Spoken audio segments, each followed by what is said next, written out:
ತೋಟದ ಮನೆಯ ವ್ಲಾಗ್ಗೆ ಸ್ವಾಗತ.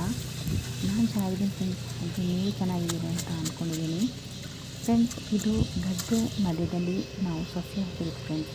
ಈ ಸಸಿನ ತೆಗೆದು ಎಲ್ಲ ಗದ್ದೆಗಳಿಗೆ ನೆಟ್ಟಿ ಮಾಡ್ತಾರೆ ಫ್ರೆಂಡ್ಸ್. ಹಾಗೆ ಮುಂದೆ ಇದೇ ನೆಟ್ಟಿನ ನಾವು ನೆಡೋದನ್ನ ತೋರಿಸ್ತೀನಿ ಫ್ರೆಂಡ್ಸ್.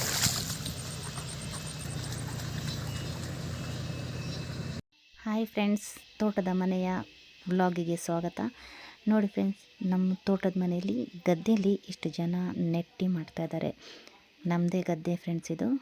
ಈ ಗದ್ದೆಯಲ್ಲಿ ತುಂಬ ಜನ ಇದ್ದಾರೆ, ನೆಟ್ಟಿ ಮಾಡ್ತಾ ಇದ್ದಾರೆ. ಇದೆಲ್ಲ ಒಂದೊಂದೇ ಗದ್ದೆಗಳು ಫ್ರೆಂಡ್ಸ್. ಅರ್ಧದಷ್ಟು ನೆಟ್ಟಿದ್ದಾರೆ, ಇನ್ನು ಅರ್ಧದಷ್ಟು ನೆಡೋದಿದೆ. ಹೀಗೆ ಹೋಗ್ತಾ ಮುಂದೆನೂ ಗದ್ದೆನೇ ಇರೋದು ಫ್ರೆಂಡ್ಸ್. ಗದ್ದೆಯಲ್ಲೇ ಎಲ್ಲ ತುಂಬ ಜನ ನೆಡೋದು. ಮಳೆಗಾಲದಲ್ಲಿ ಈ ಟೈಮ್ನಲ್ಲಂತೂ ನೆಟ್ಟಿ ನಡೆಯುತ್ತೆ ಫ್ರೆಂಡ್ಸ್. ನೆಟ್ಟಿ ಮಾಡ್ತಾರೆ ಗದ್ದೆಯಲ್ಲಿ. ಎಲ್ಲ ಕೂಲಿ ಆಳುಗಳು ಬಂದು ಇಲ್ಲಿ ಗದ್ದೆಯಲ್ಲಿ ಶೆಲ್ಗಳು ಅಂದರೆ ಕಪ್ಪೆ ಚಿಪ್ಪು ಸಿಗುತ್ತೆ ಫ್ರೆಂಡ್ಸ್.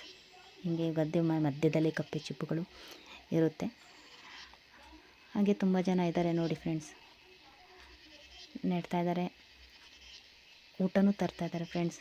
ನೆಟ್ಟಿ ಮಾಡೋ ಜನಗಳಿಗೆ ಗದ್ದೆನಲ್ಲೇ ಊಟನೂ ರೆಡಿಯಾಗುತ್ತೆ. ಮನೆಯಲ್ಲೇ ಮಾಡ್ಕೊಂಬಂದು ಗದ್ದೆಯಲ್ಲಿ ತೊಗೊಂಬಂದು ಯಾರು ಎಷ್ಟು ಜನ ಇರ್ತಾರೆ ಅಷ್ಟು ಜನಕ್ಕೂ ಸಮೇತ ಏನು ಬೇಕೋ ನಮಗೆ ಇಷ್ಟವಾದ್ದು ಅಡುಗೆ ಮಾಡಿ ತೊಗೊಂಬರೋದು ಫ್ರೆಂಡ್ಸ್.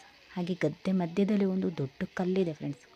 ಆ ಕಲ್ಲಲ್ಲೇ ವರ್ಷ ಇದೇ ಕಲ್ಲಿನಲ್ಲೇ ಊಟ ಬಡಿಸಿ ಕೊಡ್ತೀವಿ ಫ್ರೆಂಡ್ಸ್. ಎಲ್ಲರೂ ಊಟ ಮಾಡ್ತಾರೆ.